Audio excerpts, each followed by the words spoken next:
Pride and Prejudice by Jane Austen. Chapter 8. At 5 o'clock the two ladies retired to dress, and at 6:30 Elizabeth was summoned to dinner. To the civil inquiries which then poured in, and amongst which she had the pleasure of distinguishing the much superior solicitude of Mr. Bingley's, she could not make a very favourable answer. Jane was by no means better. The sisters, on hearing this, repeated 3 or 4 times how much they were grieved, how shocking it was to have a bad cold, and how excessively they disliked being ill themselves, and then thought no more of the matter, and their indifference towards Jane, when not immediately before them, restored Elizabeth to the enjoyment of all her former dislike. Their brother, indeed, was the only one of the party whom she could regard with any complacency. His anxiety for Jane was evident, and his attentions to herself most pleasing, and they prevented her feeling herself so much an intruder as she believed she was considered by the others. She had very little notice from any but him.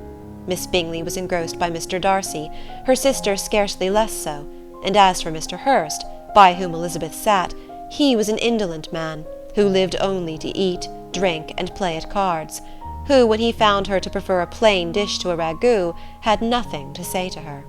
When dinner was over, she returned directly to Jane, and Miss Bingley began abusing her as soon as she was out of the room. Her manners were pronounced to be very bad indeed, a mixture of pride and impertinence. She had no conversation, no style, no beauty.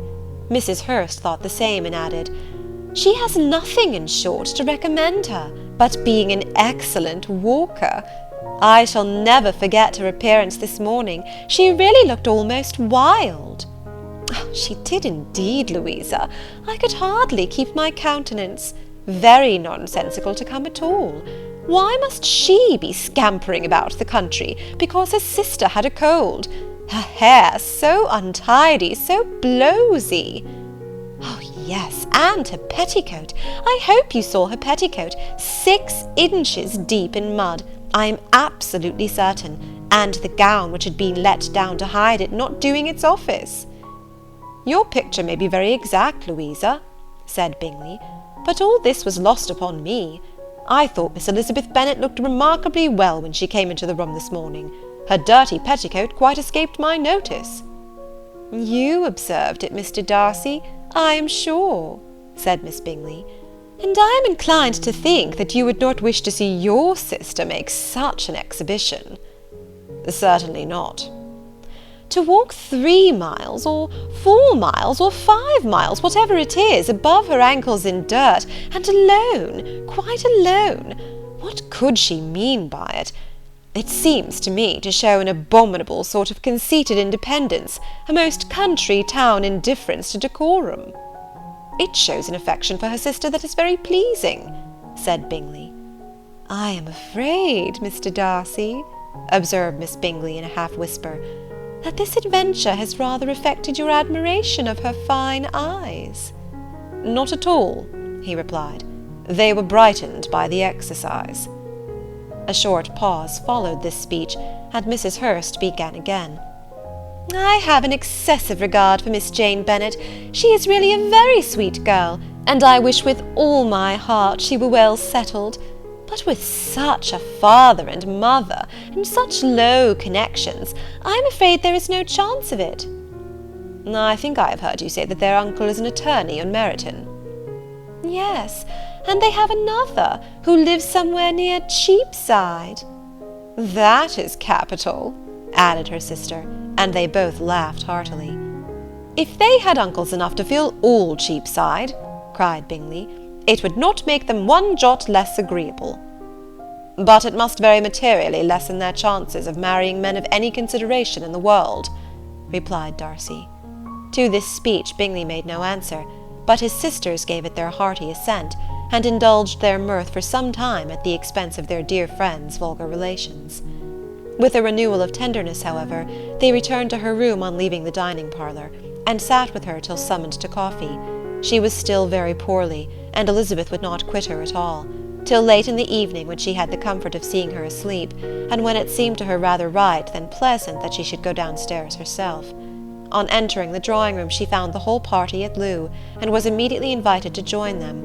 But suspecting them to be playing high, she declined it, and making her sister the excuse, said she would amuse herself for the short time she could stay below with a book. Mr. Hurst looked at her with astonishment. "Do you prefer reading to cards?" said he.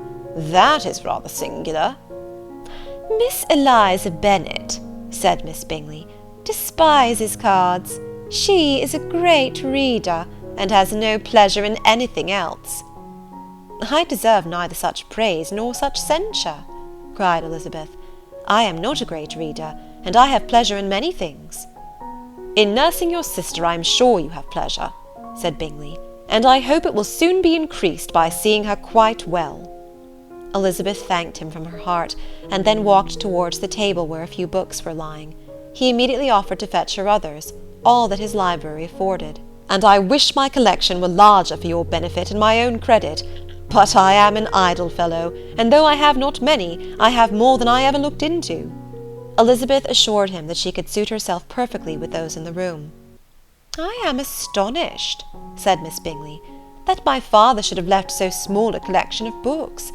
What a delightful library you have at Pemberley, Mr. Darcy!" "It ought to be good," he replied.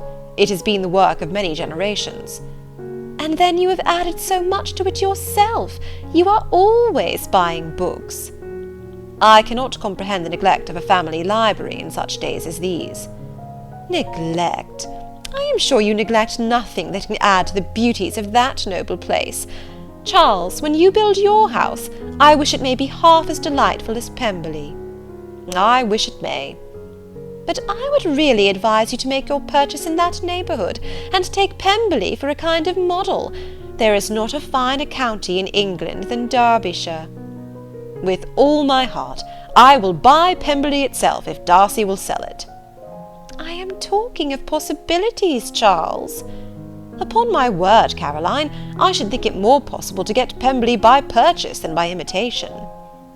Elizabeth was so much caught with what passed as to leave her very little attention for her book, and soon laying it wholly aside, she drew near the card-table, and stationed herself between Mr. Bingley and his eldest sister, to observe the game. "Is Miss Darcy much grown since the spring?" said Miss Bingley. "Will she be as tall as I am?" "I think she will. She is now about Miss Elizabeth Bennet's height, or rather taller." "How I long to see her again! I never met with anybody who delighted me as much. Such a countenance, such manners, and so extremely accomplished for her age. Her performance on the pianoforte is exquisite." "It is amazing to me," said Bingley, "how young ladies can have patience to be so very accomplished as they all are." "All young ladies accomplished? My dear Charles, what do you mean?" "Yes, all of them, I think. They all paint tables, cover screens, and net purses. I scarcely know anyone who cannot do all this, and I am sure I never heard a young lady spoken of for the first time without being informed that she was very accomplished." "Your list of the common extent of accomplishments," said Darcy, "has too much truth. The word is applied to many a woman who deserves it no otherwise than by netting a purse or covering a screen. But I am very far from agreeing with you in your estimation of ladies in general. I cannot boast of knowing more than half a dozen in the whole range of my acquaintance that are really accomplished." "Nor I am sure," said Miss Bingley. "Then," observed Elizabeth, "you must comprehend a great deal in your idea of an accomplished woman." "Yes, I do comprehend a great deal in it." "Oh, certainly," cried his faithful assistant.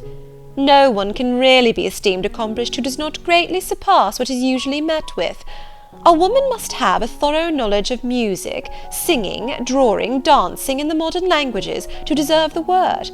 And besides all this, she must possess a certain something in her air and manner of walking, the tone of her voice, her address and expressions, or the word will be but half deserved."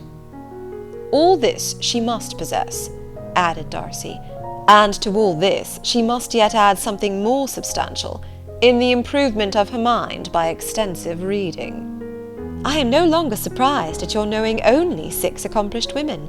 I rather wonder now at your knowing any." Are you so severe upon your own sex to doubt the possibility of all this?" "I never saw such a woman. I never saw such capacity, and taste, and application, and elegance as you describe united."